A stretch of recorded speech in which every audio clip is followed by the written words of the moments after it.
Thinking Aloud. Conversations on the leading edge of knowledge and discovery with psychologist Jeffrey Mishlove.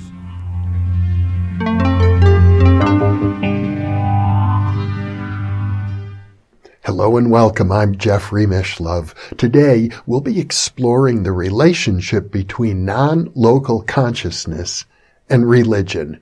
With me is Stephan Schwartz, who is the author of The Secret Vaults of Time, Opening to the Infinite, the Alexandria Project, and the 8 Laws of Change, How to Be an Agent for Personal and Social Transformation.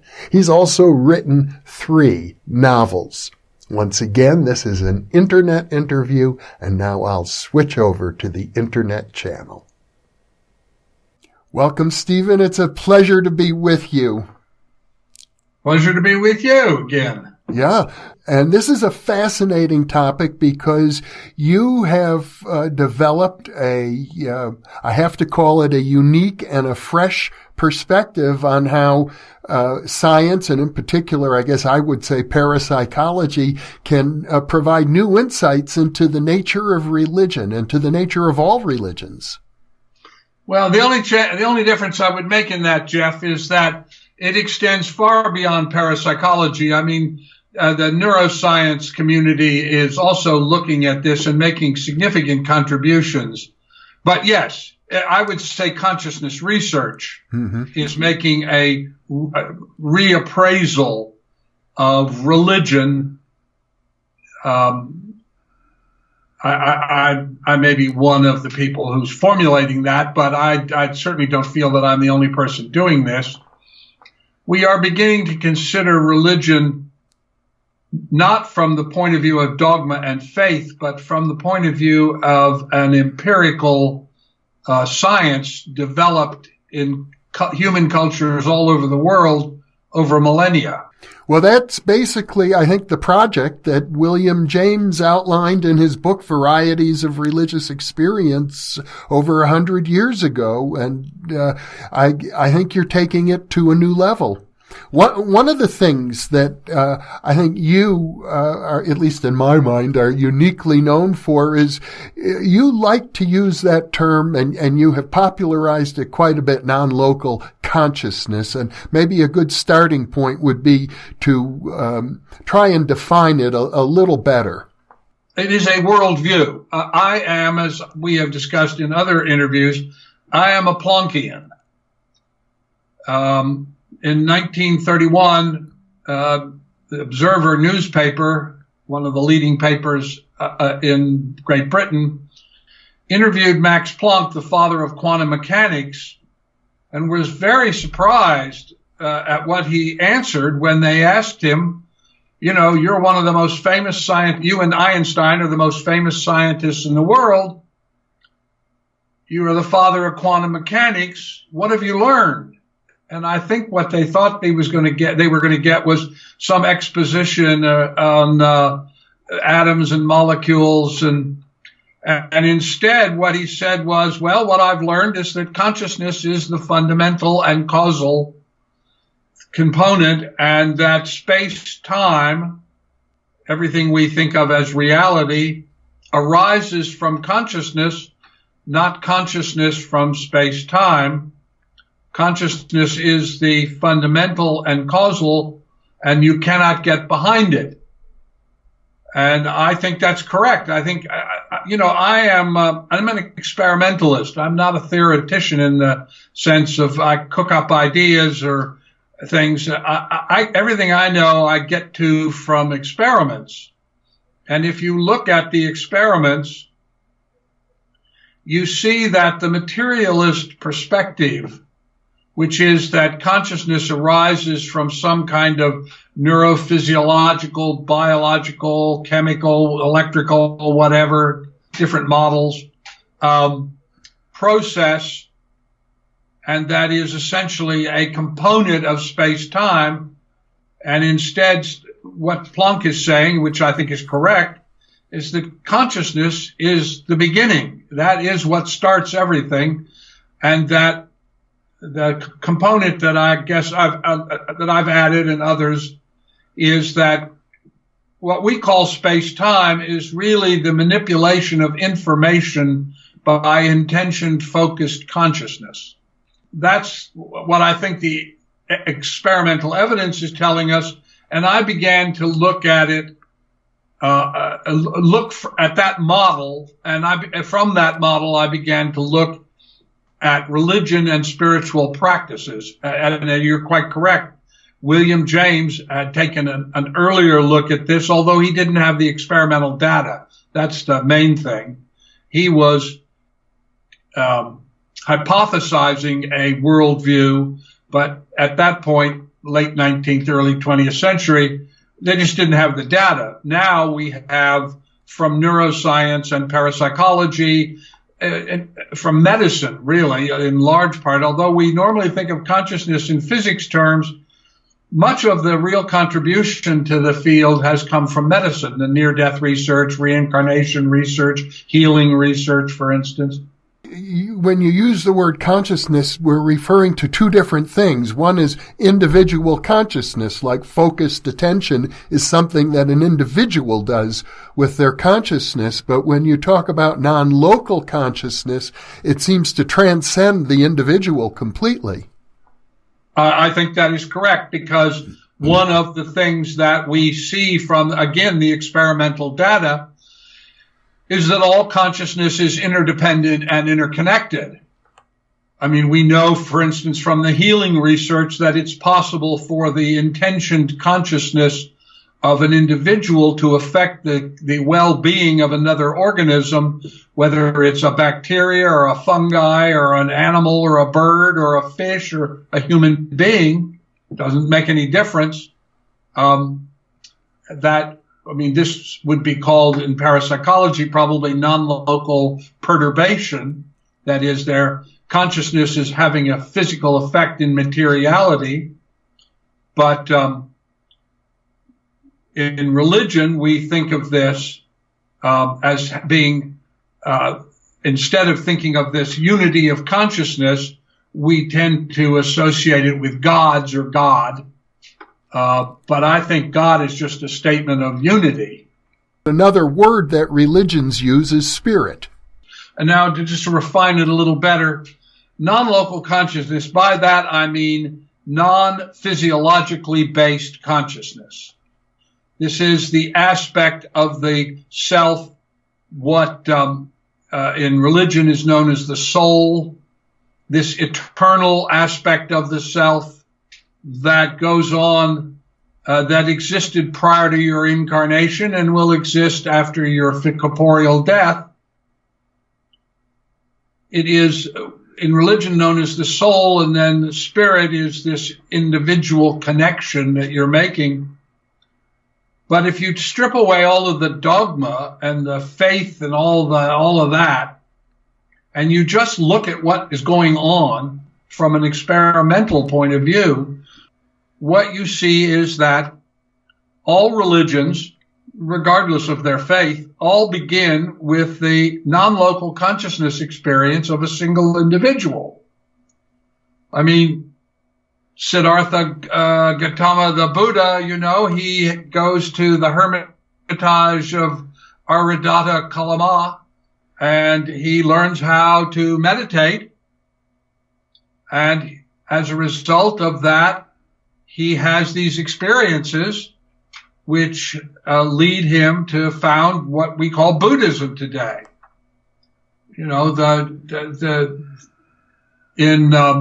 Jesus at the beginning of the Common Era, he's 30 years old, he experiences the opening of consciousness when he's baptized. Muhammad in 610, and he's 40 years old, goes to a cave called the Hira, where he goes to meditate, and the Archangel Gabriel appears to him, he says. So in all cases, the commonality is that these are the founding people learn how to attain and sustain intention-focused awareness. And they do this through what we call meditation, which is really a technique. There are many different ways of doing it, but all of them are essentially about focusing your consciousness not on the sort of cognitive chatter that's going on in your head most of the time, but instead to hold one-pointedness, they sometimes call it, and you are able to attain and sustain intention-focused awareness. And we see the same thing in science. Remote viewers, for instance, meditators who remote view always do better than non-meditators. And there's lots and lots of research on this and what meditation is doing. And the neuroscience community has a great deal to say about this and it's the aspects of the brain. But basically, I mean, in terms of the context we're talking about today, this is all about this ability to attain and sustain intention-focused awareness. And you have an experience of consciousness which is not based on sensorial stimulation, taste, touch, smell. It's not based on sort of what you're looking at or that sort of thing. It's a connection with a sense of oneness, of unity, of the Godhead, of the Omega. I mean, lots and lots of different words, but they're all saying that basically the same thing. So the religions begin because a single individual has this experience. And if they are charismatic enough and they talk about their experience, others listen to them and are moved by what they hear. Now, not everybody that has that single-pointedness experience who talks about it founds a religion. You have to have a certain charisma, and you have to be talking in a way that resonates with the group consciousness of the culture to which you're speaking. Otherwise, you're just a crank. I mean, the difference between a prophet and a crank is that people listen to the prophet and they just dismiss the crank. So that tells us something else, and that is that religions begin because of the experience of a single individual, but they take form because they resonate with the culture or group of which that person is a part, a member. And people listen to what they say, and they try to develop similar techniques in their own lives to make the connection, and people take down what is said, and that's the beginning of scripture and dogma. But if you're looking at it from an experimentalist point of view, what you're really looking at is a kind of empirical science emerging. And if you look at religions across all culture, geography, time, what you see is that this same empirical science develops again and again and again. The dogmas and the teachings that they have that come out of them, that is entirely man-made. That's a person's interpretation of his experience that he articulates or she articulates, and that other people hear and then they interpret. And this goes on for sometimes centuries. I mean, you look at the Bible, and most biblical historians will tell you that the Bible was written over centuries. It wasn't written all down at one time. These are stories and beliefs and convictions that people record, and they become the dogma and the faith. And the difference between religion and science is that in religion, facts are not dispositive. What matters is conviction, dogma, faith. In science, we look at these things from the point of view of objectively verifiable information. And so faith and dogma don't make any difference. What matters are facts. And so from the point of view of science, again, science and religion, is that religion doesn't evolve except very, very slowly. The beliefs that people have today are very much like the beliefs people had centuries ago. Indeed, there's a large percentage of the American population who believe the world was created 6,000 years ago. And they do that because Bishop Ussher, a Protestant theologian who was trying to show the Jesuits of Ireland that he was just as smart as they were, came up with this, by measuring the begats, came up with this idea of when the world was created. Well, people still believe that. Because in religion, facts are not dispositive. They don't have the same weight that they do in science. In science, what we care about is facts, and we don't really care very much about faith and dogma, although paradigm is essentially a kind of dogma. Mm-hmm. And so science is very much constrained by dogma, as you can see by the fact that consciousness is not a fundamental in science. It's only now becoming one, and that dates back to the Council of Trent, 1545 to 1563, where the Roman Catholic hierarchy, the Curia, the top of the church, had a series of 25 meetings over those years, and out of it they came up with this a pronouncement, a dictum, that said consciousness, spirit, belongs to the church, and you guys in science, you can have materiality, you can have space-time. And in order to enforce that separation, if we catch you doing this and we can get at you, why, we're going to torture you and kill you and burn you alive. That was the Inquisition. And they did it. And so what happened was scientists, I think, went from the humiliation of being told what they could or couldn't study to it became a meme, and then it became a paradigm. I mean, there's nothing inherently scientific about materialism, although every materialist will tell you that there is. But when you press and you climb really into the issue and get into the tall weeds, what you discover is materialism is a cultural affectation. You seem to be saying is that science is a lot more like religion than most people want to acknowledge, in the sense that it has dogmas, and religion is more like science than most people would acknowledge, in the sense that they do pay attention to some empirical evidence, and over the centuries, if those empirical observations continue, the religion survives. Yes, exactly. That is precisely what I'm saying. If you think about it, rituals are essentially protocols. And protocols are essentially rituals. There are ways of attaining and sustaining intention-focused awareness. And whether you're trying to have an experience of God, or whether you're trying to do a remote viewing of a teacup hidden in a closet halfway around the world, I mean, basically, in one case you use a ritual, and in the other you use a protocol. And just to really bring that home, think about the nature of religious gatherings. If you look at religious gatherings, you see the same elements over and over, regardless of what the religion is. First of all, there is the place.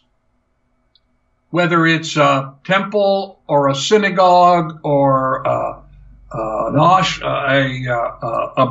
Etruscan oak grove, doesn't make any difference. It's the place where you gather. Now, in science, we know that intentioned, focused awareness of a location creates what amounts to sacred space. In remote viewing, for instance, we know that it is easier to see Chartres Cathedral than it is a warehouse of the same size. Now, why is that true? And the answer is because from the moment it was conceived, Chartres Cathedral has been the focus of emotionally charged intentioned awareness. Nobody pays any attention to warehouses, so it's not the physical size.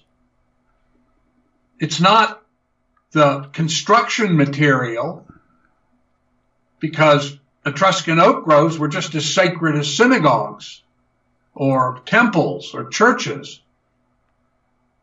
It's just the cultural context in which they were seen. So acts of intention-focused awareness create sacred space. Only it's not sacred. That's the religious context. In the science, we would say acts of intention-focused awareness create high numinosity of a target. So that, as I say, it's easier to remote view Chartres Cathedral than a warehouse. And in both instances, the shift is not in the physical structure of the thing, but in the non-local information architecture of it. Can you define that term, numinosity? The term was originally coined in the 19th century by a German theologian, but the context in which I have developed it comes from Jung. Jung said noumena, by which I think he means information. Noumena are psychic entia, he says. They exist outside of space and time. Well, I would say this is non-local information, because I think what we are looking at, whether it's religion or science, is non-local informational architectures that are created by intention-focused awareness, which is essentially what Plato was saying several thousand years ago when he talks about the people in the cave and the idea also of these ideal forms that he talks about, that what he's really saying is that consciousness creates these information architectures. Jung says noumena, and from that numinosity. So numinosity is an informational enriching. Numinosity is increased. Let me frame it correctly. Numinosity is increased by individual acts of intention-focused awareness. That's why people have totems of various kinds. That's why mandalas make a difference. That's why tankas make a difference, because people have been looking at those images for years and years, centuries, millennia, focusing on them in a common way while they are in a state of intention-focused awareness. And so you can roll up a tanka and take it with you. You can't roll up a church and take it with you. So you can create a spiritual space by using objects which have been in their specific form have been the target of intention-focused awareness for long periods of time by many people. Mm-hmm.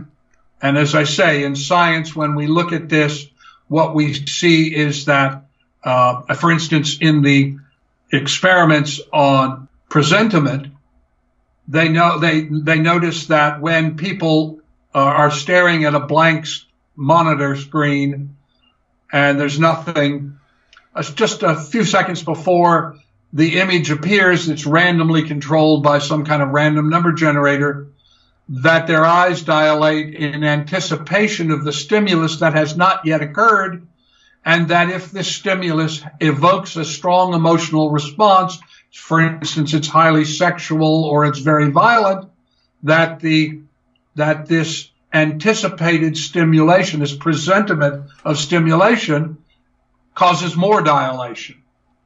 Why is that? Because where there is emotion focused with intention-focused awareness, there is a stronger response. And so in religion, you begin with, you create the space where you gather. Now, the presentiment studies that you cited, though the response is in the body, it's not a conscious response. That's right. Well, it's not a conscious response. It may be an emotional response, but it's not a cognitively response. And more than that, I'll come to this in a second, so you have the place where you gather. You gather and you make a statement of common intention, the Nicene Creed, if you're a Christian, for instance. There's a part that's man-made, that's the statements of dogma, but all of that is designed to create collective intention. And in the neuroscience community, you look at, for instance, Andrew Newberg and neurotheology, what they find when they hook people up to EEGs is that all the brain waves become synced. And similarly, in the religious service, there is a period that produces where a greater intention focus, where you drum, you chant, you dance, you sing, whatever. I mean, you do some coordinated activity which focuses everyone's intention. And this can be objectively measured by neuroscience techniques. So you gather in the place, it's highly numinous and it becomes more numinous as it becomes older and older because there are more and more acts of intentioned observation. And when you gather there, you must begin with making a statement of intention. And then there's this period of dancing, singing, drumming, chanting, whatever, so that your brains become entrained. And then there is a period in which some, not all, but some, and you never know when, some of the members of the community can have a non-local consciousness experience which further validates the truth of the religion from a religious point of view. Mm-hmm. But that would be speaking in tongues, prophecy, healing, all those kinds of things. So that you have in the service a series of protocols designed, and from science's point of view, to produce non-intention focused awareness, which allows you to open to non-local consciousness, which allows things to occur which from a religious point of view validate the religion, from a scientific point of view can be objectively measured, because in the healing research we know that people holding healing intention, therapeutic intention as we call it in science, can have an effect on any kind of organism you like. We don't think of it in terms of, if you look at, for instance, therapeutic touch, a system of therapeutic intention healing developed by Doris Kuntz and Dolores Krieger, which is practiced by nurses all over the world, has no religious context. It's simply about teaching people how to attain and sustain intention-focused awareness so that they can express therapeutic intention. And we know also that this therapeutic intention can be for both good or ill, because that's where curses and possessions and all of that, the negative aspect of it, because we know from experiments that have been done that therapeutic intention can cause, for instance, bacterial colonies either to grow better or to not grow and indeed die off. You can see this in all kinds of experiments. So it's devoid of, in religion it has moral values that go along with it. But in fact, the idea that the consciousness of one individual can have an effect on the well-being of another organism, for good or ill, is well established in science. Not only do religions use this, but occasionally these methods and techniques get incorporated into political processes as well. Absolutely. If you look at what Donald Trump is doing, for instance, what he is doing is invoking the fear and emotional charge of about a third of the country who are fearful about the fact that the United States is about to become a majority-minority country, and that for Caucasians, their get-out-of-jail card, as it were, is going to be rescinded. Their status is going to change. And for some people, there's a percentage of the population who have overactive right amygdalas, which is keyed to fight or flight, that they're terrified because the world that they grew up in and knew, where women knew their place and black people knew their place. And all of that is changing with gender equality, racial equality, and it freaks them out. And Trump is motivating that in these rallies that he holds. They're just like church services. It's like an evangelical church service. You know, he says his thing and they chant it back to him, build the wall, or whatever. It's exactly the same process. Mm-hmm. But Trump is an example of a man who has sort of empirically figured out that if I do certain things, I can rouse people. That's what Hitler did.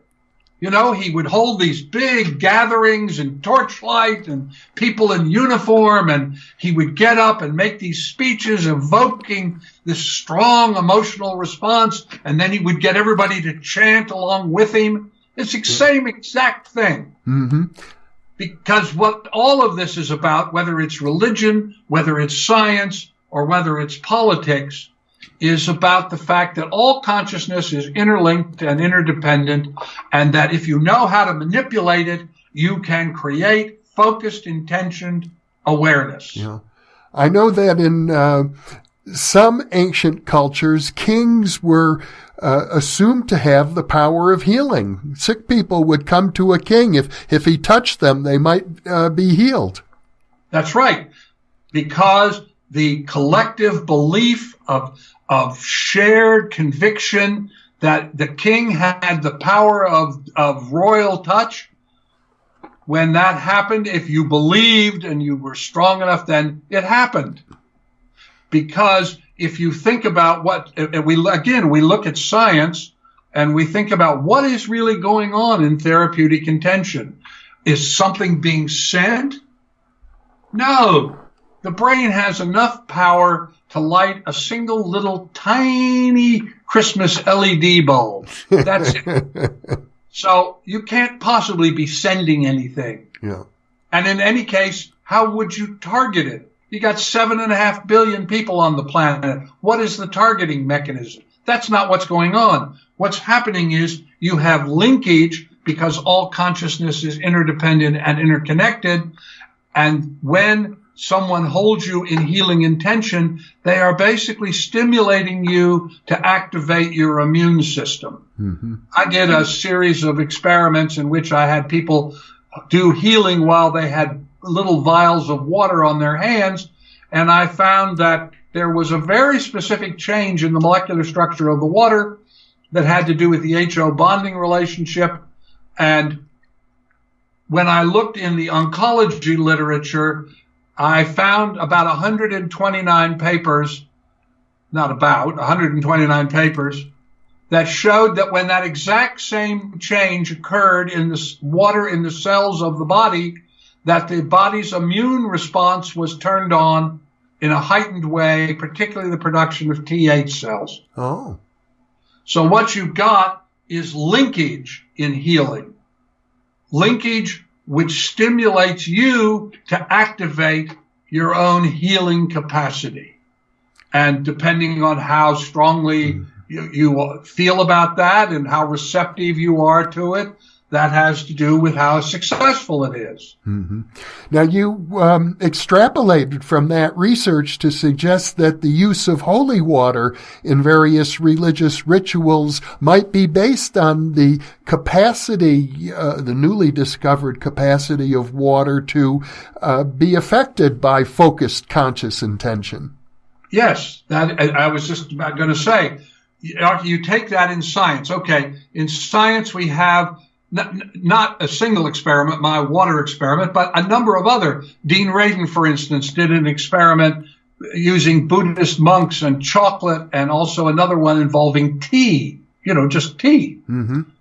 where they would. So it produces not only objectively measurable effects that we know about, the change in the molecular structure of the water, but also it changes the subjective aesthetic experience of the thing. I did another experiment where I had people do wine tastings. I would take a bottle of wine and split it into two. So it's a 750 milliliter bottle of wine. I split it into two carafes of 375 milliliters. And I would have meditators focus on one of them and not on the other one. So that it's exactly the same wine, has exactly the same history. The difference being that one of them is the focus of therapeutic intention. I had a group of meditators meditate for 20 minutes on that wine, and then I gave the wine to a party host and asked them to do a wine tasting for me. And I told them, I'm going to make a big wine buy, and it's a lot of money. And so would you do me the favor of having a taste test? I won't be there because I don't want to cue anybody. I don't want to tell them. And there's no label on the wine so that they have any sort of cognitive awareness. I just want their taste results. And could you have them taste the two wines and tell me which one is better? And I did 12 of these sessions using 7 tasters per party. In 11 of the 12 sessions, they chose the wine that was the target of therapeutic intention. So is that also changing the water in the wine? I don't know. That experiment hasn't been done. But what we can say, just as with Dean's chocolate and his tea experiments, that the aesthetic appreciation of the wine that was the target of the meditation was better than the wine that was the control. And of course, these tasters are blind. They have no idea. No, they have no idea. What they think is that they're being offered two different wines. I would go to a wine store up on Wisconsin Avenue. This was in Washington and D.C. and in Virginia. I'd go to a wine store and buy a good quality Cabernet, like a $20 bottle of wine. And then I would take it home and pour it into two carafes, which I would then seal. And then I would randomly assign numbers. One was the A, one was the B. And then I would do a second randomization to which was going to be the control and which was going to be the treated. And then I would take those two carafes in separate styrofoam containers so that they had exactly the same history to my friend who was going to give the party.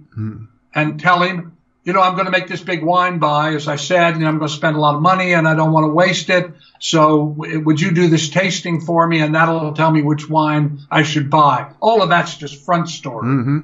Had nothing to do with. So yes, they're not only completely blind to the fact that the wines were the target of meditation, either of them, they're completely blind to everything. What they think they're doing is tasting two different wines, and I'm asking them to tell me which one is the better wine. What you're saying is this research could form the empirical basis behind the notion of blessing your food before you eat it.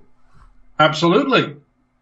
Just to stay with religion, if you think about it, what happens with holy water?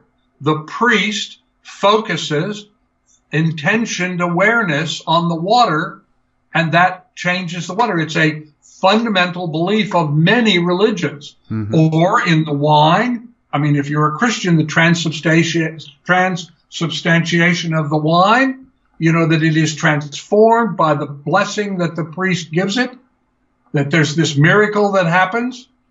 It's the same thing. So whether it was my wine tasting in Georgetown, Washington, D.C., or whether it was the wine tasting not in the context of taste, but in the context of holiness, quote unquote, whether it was sacred wine, it's the same process. Yeah. One is a ritual, the other is a protocol. In Judaism, there is a term called kavanah, which is the spirit with which you perform the ritual or the prayer. It's not enough to just go through the motions. Yes, exactly. You have to, what is your intention? You have to hold, and if you are a holy person, that is a person who is known to be able to attain and sustain intention-focused awareness, as a priest is supposed to be, or if you, in Judaism on Friday nights, I think, They have a blessing of the wine. What you're looking at is a ritual that is actually a protocol which we can, in science, objectively measure. That's the important part. Right. That these things which are presented and accepted as faith and religion actually are empirical sciences which can be measured objectively. Well, I know when I studied anthropology as an undergraduate, they had a lecture on what was called folkways, which could be any folk tradition that has survived over time. And the point was that they may seem totally irrational to you, but if they have survived over time, there must be some pragmatic value there. Yes, exactly. I actually make a difference between enduring religions and cults. Enduring religions are practices, again, strip away the dogma and all the rest of it, the scripture part, and just deal with it as an empirical science. And if people have been doing things, that's what got me interested in this. Why in the world have people associated both wine and water for thousands of years? If you go back to the fundamental creation legends, for instance, you find that almost all faiths going back thousands of years all begin with water. They come out of water. Holy rivers, holy oceans, holy just the waters. Mm-hmm. Why associate? Why not beer or tomato juice or whatever? And the answer is because it was observed empirically that if there was intention, focused awareness directed at water, that something happened. And the reason, the difference, I think, between water and wine is that wine has always been recognized to have psychoactive properties. And so wine, unlike water, breaks down into sort of two uses. There's the recreational use, cuisines, bars, cafes, that thing. And then there is the sacred part. And the reason that didn't happen with water is that it was also recognized millennia ago that what science calls raw water was dangerous. And that you just couldn't drink it. You couldn't just pull it up, you took it, there was a risk that was involved.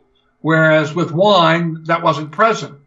But the key to me was, why are wine and water associated with both spiritual practices and religion, with spiritual and in a religious context across millennia of time, geography, and culture?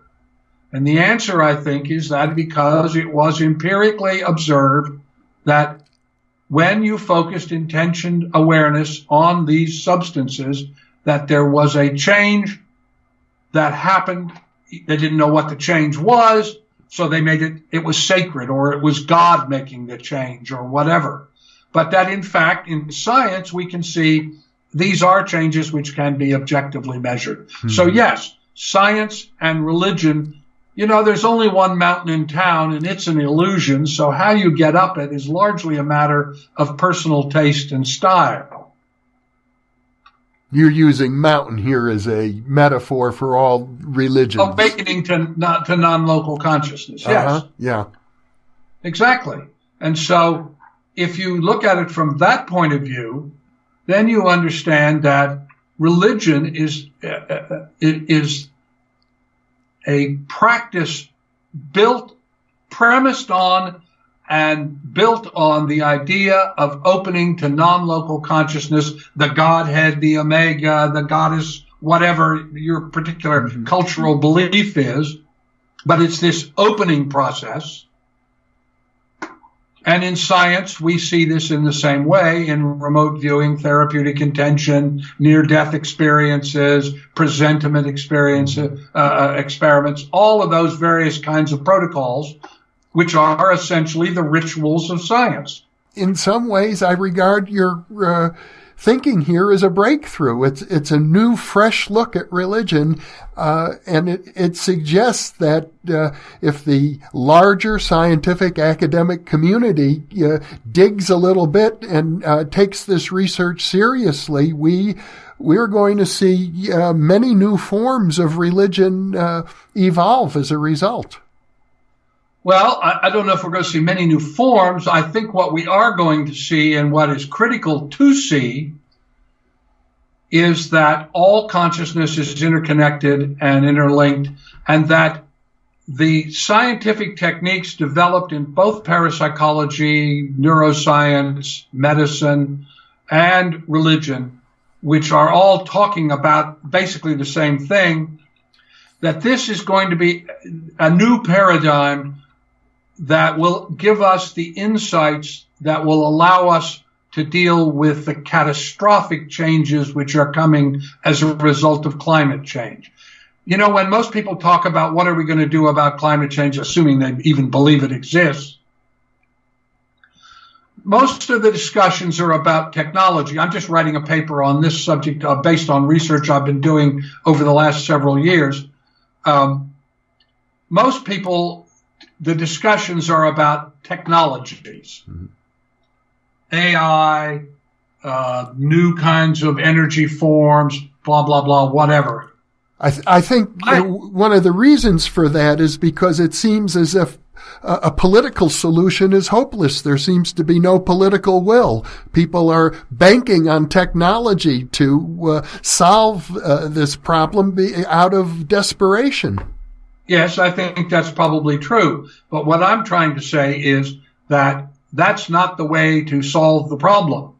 The way to solve the problem is to change the cultural worldview, to change the paradigm, if you will, to recognize that we are, first of all, that consciousness is fundamental and that we are all interconnected and interdependent, that we do not have dominion over the earth. We are part of a big matrix of consciousness, and that we're going to select which technologies to emphasize and how to emphasize them, not on the basis of which one is going to be the most profitable, but instead on which one will create the greatest well-being. I have developed, we haven't done a conversation on this, but I have developed what I call the Theorem of Well-Being.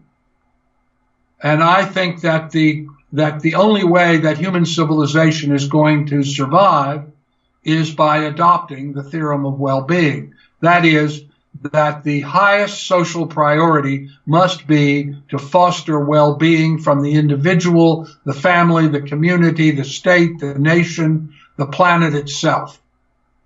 That it is in finding resonance with a worldview founded on well-being. Not that it's against profit. You can make all the profits you want. That's not the point.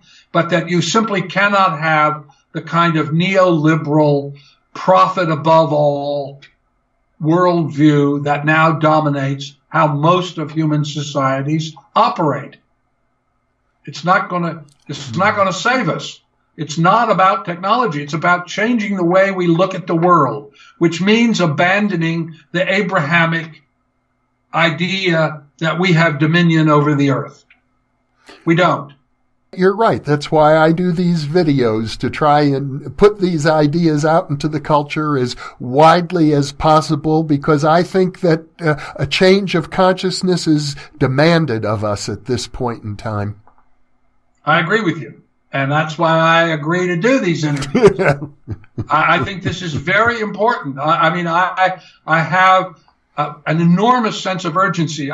Every day I wake up, I feel like a man on the Titanic listening to the alarms going off and thinking, what can we do to save ourselves? And the answer is to get people to begin to think from the perspective of well-being, that the function of society ought to be to create well-being. Also, I might add that I have been studying this now, this particular aspect I've been studying for almost 18 years. I wrote 8 Laws of Change as a part of that. But what you discover is that nonviolent social transformation is more successful than violent transformation, and it lasts longer. Yeah, we've done a whole program just on that.